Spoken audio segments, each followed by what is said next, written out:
For Samba News, I'm Dwayne. Thanks for tuning in. First of all, I want to give a big shout out to this brother right here. He's of the channel Medium Man. I've never heard of his channel, but I actually caught this video that you see right here on your screen today, and I thought it was really, really good, you know, because I love it when people dig into the numbers and just, you know, are not just going by headlines, but actually looking at the details. And this brother here, I thought he did a wonderful job on this particular topic.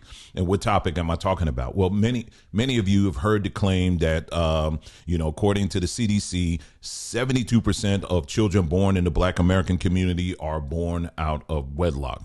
You know, many of us have heard that. And what typically happens is that it leads to a conclusion like what Don Lemon said, okay? And I'll just read it here. And what you see on your screen, I'll just bring it on the screen now for you so you can see it. Right here, this is Political Fact. Why is this thing not? There we go. Political Fact. It says, in the middle of a national conversation about race, let's see, about race following the George Zimmerman and acquittal, CNN anchor Don Lemon gave an on-air commentary that went viral on social media. The focus of the commentary, and again, this is all the way back in 2013, but there's a reason why I'm bringing this up, okay? Was a 5-point list of recommendations. Black people, Lemon said, if you really want to fix the problem, here are just 5 things you need to think about doing. And then he said, then it goes on, it says the number 1 item on the list, and probably the most important, he said, has to do with out of wedlock births. And then it goes on to say, just because you can have a baby doesn't mean that you should, Lemon said, especially without planning for one or getting married first. More than 72% of children in the African-American community are born out of wedlock. That means, and here we go. So he says, that means absent fathers. Okay. So I want you to put a bookmark right there. And the studies show the lack of a male role model is an express train right to prison, and the cycle continues.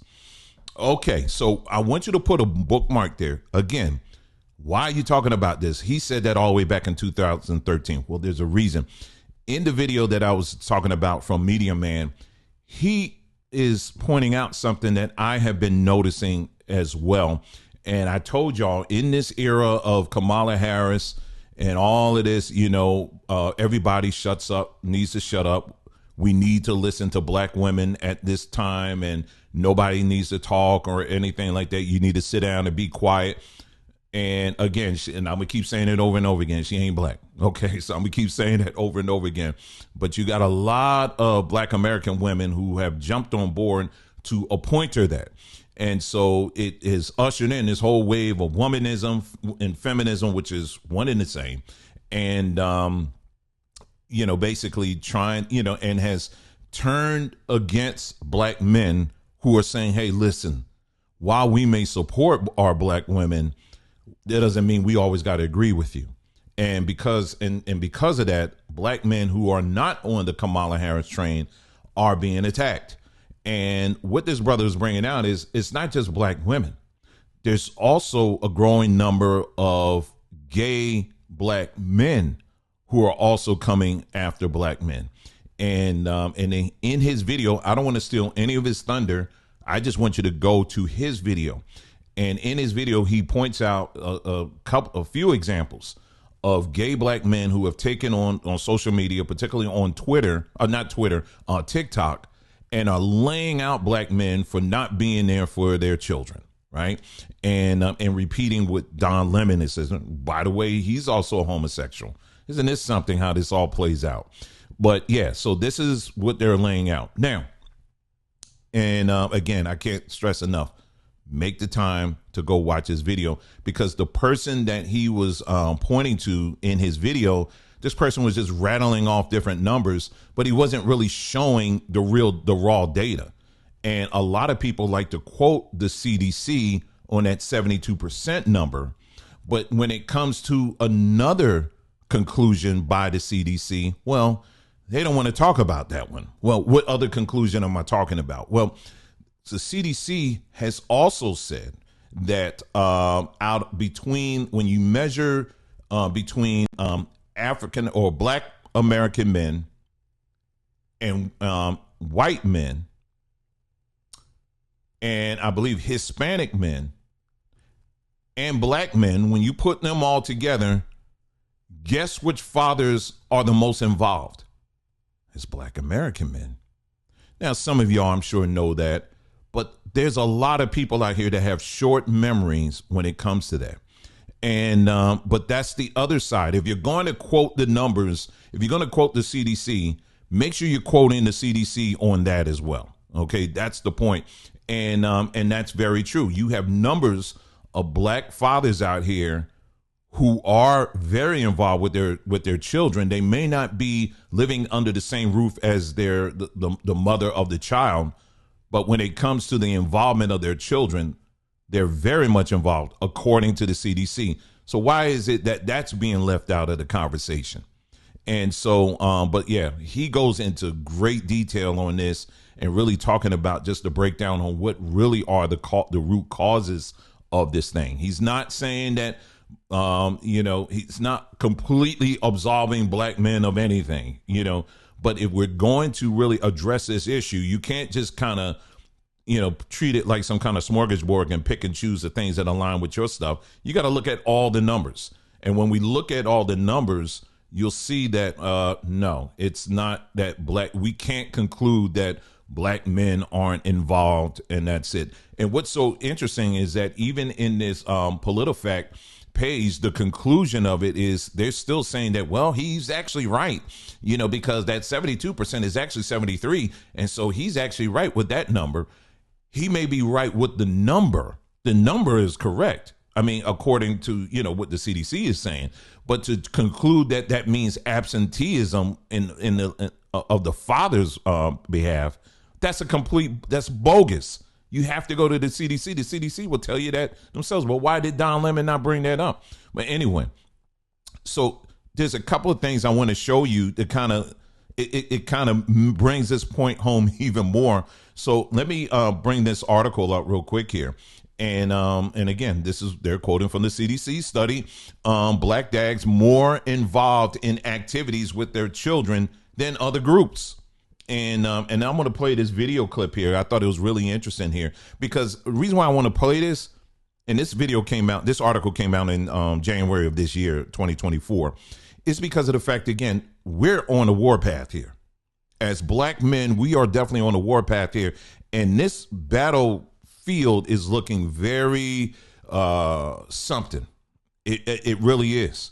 Like I told you just a moment ago, I knew with this this Kamala Harris thing, what it was going to bring up. I knew that black men, I said from the very beginning, I said black men by default are going to be the target. And that is being proven true every day. And then another thing I keep hearing over and over again is how black men, what are y'all doing? You're not doing anything. I forgot to mention. So it's not all black women. Okay. So those are listening. I'm not saying all black women are doing this. Okay. So please, let's not go there.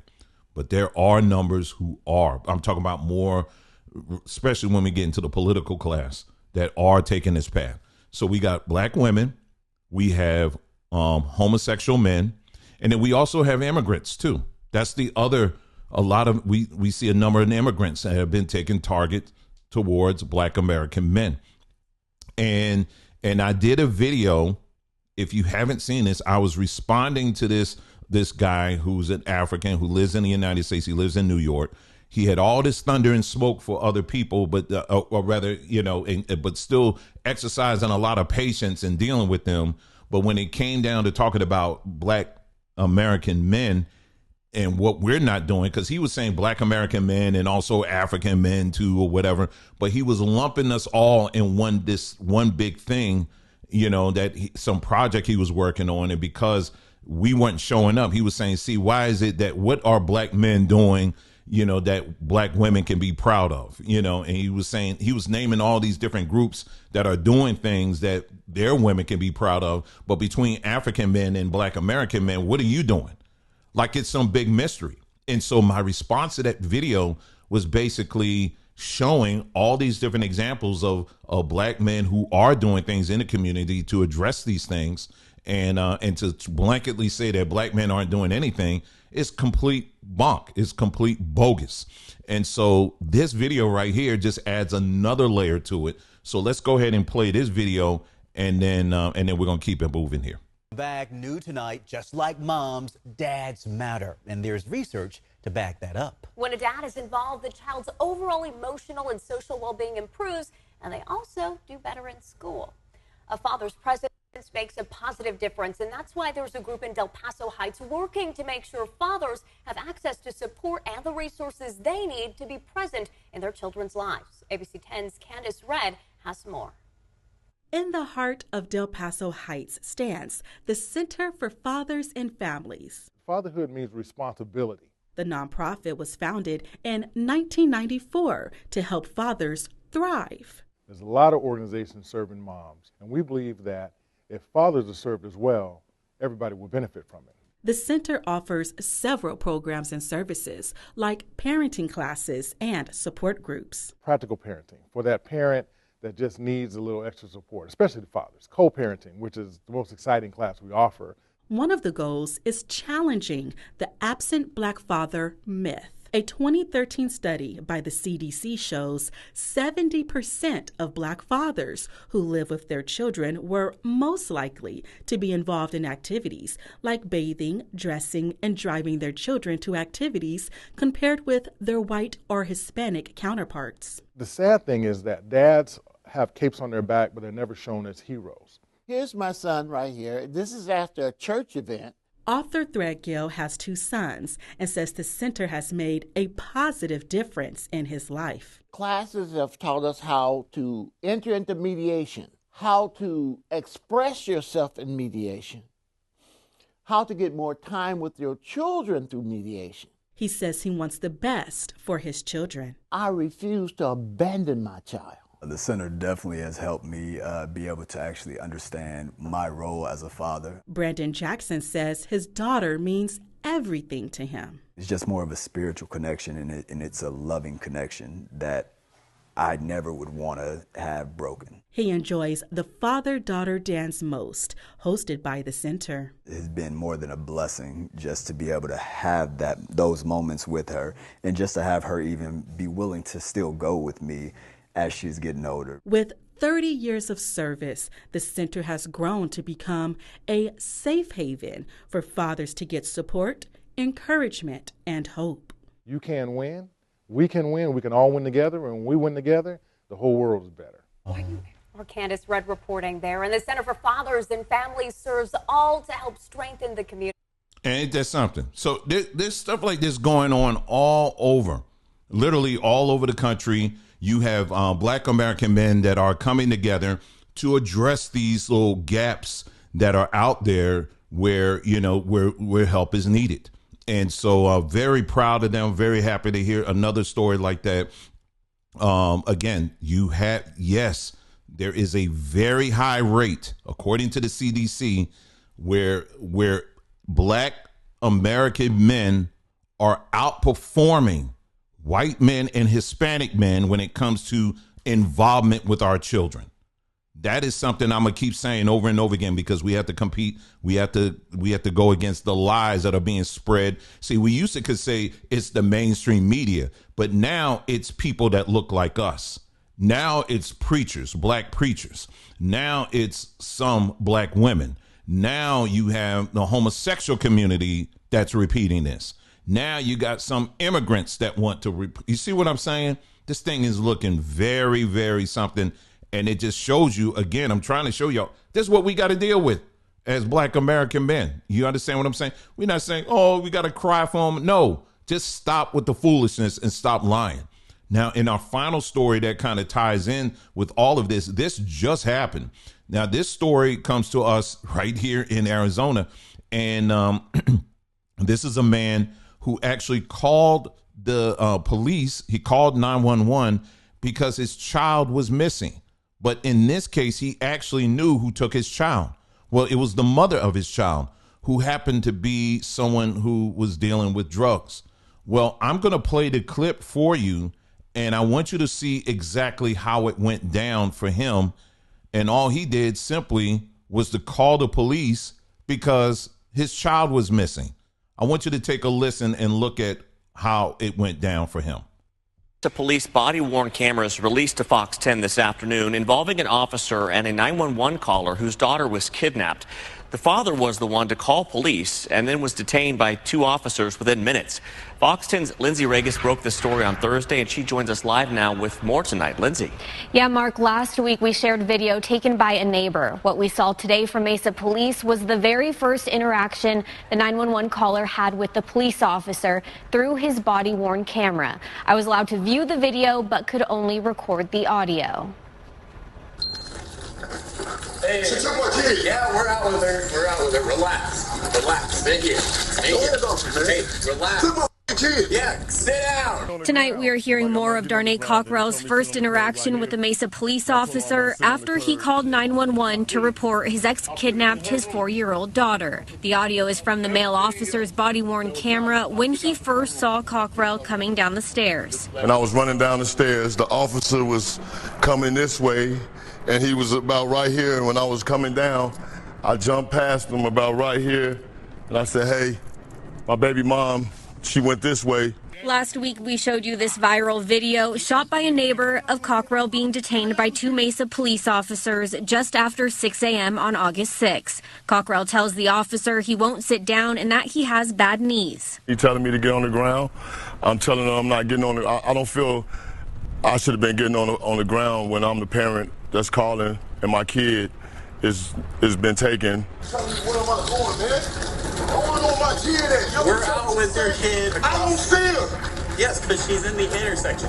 So calm down. About 5 minutes later, another officer arrives and detains Cockrell. I'm right here on my head, like, what is y'all doing, man? They was like, you brought this on yourself, and they grabbed me and pulled me off my car. Handcuffs were taken off Cockrell. His daughter was returned and his ex was arrested and booked in jail for disorderly conduct under the domestic violence law. Went from being a person that called to a person that you're trying to lock up. All right. And then the story doesn't end there. The story doesn't end there. Well, guess what happened, because this video went viral.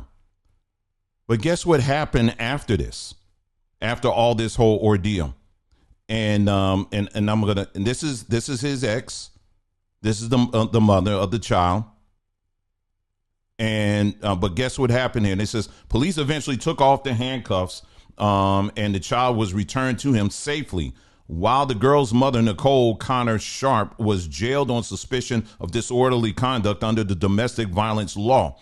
After video of the incident circulated, Cockrell lost his job. That's right, he got fired. The clip shows him wearing the company shirt, according to a GoFundMe campaign launched by his neighbor. They blamed it on cutbacks, the neighbor wrote. Since the incident, Cockrell has filed a complaint against the police department. The department told ABC 15 that the first responding officers were recently out of the police academy and only had 2 months of solo patrol duty. And in an internal investigation, the department did not find any policy violations, but both officers involved in the handcuffing will receive additional training. Now, this is a black man who, if you can only imagine, here your child is missing.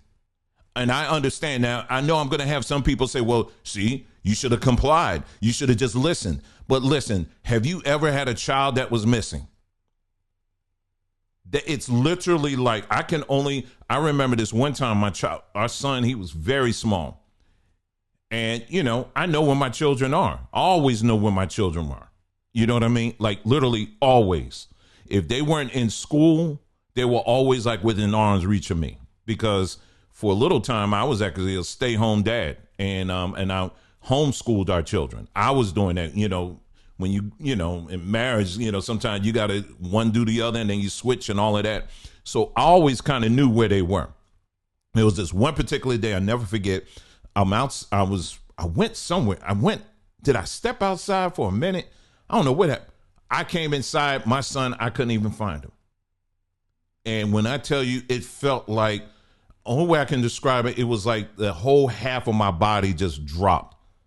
I just got numb, and I was like just in total panic mode. We had just moved out to California when this happened, so I don't know anybody. So I'm literally just going around. I'm calling his name. I don't know where he is.